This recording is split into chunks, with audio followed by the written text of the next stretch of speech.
सुना, एगो बात पूछी। एगो ना हो, तू 100 बात पूछा। अच्छा तो हर मन ना भरेला? कौना चीज से हो? अच्छा तो तू का दिखेला, आ दिखेला तो एकदम देखते रह जाला।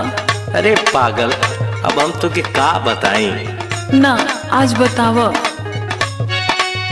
दिलवा पे हमारा गिरावेल बिजुलिया, दिलवा पे हमारा गिरावेल बिजुलिया, लूलिया रे तोरी लाला की टिकुलिया।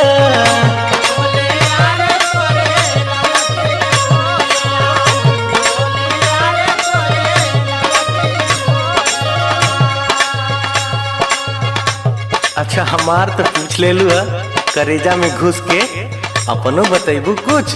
चल हटा जाए दा। ना ना बोला। अरे तू मनबा थोड़ी। अरे तू कहबू तो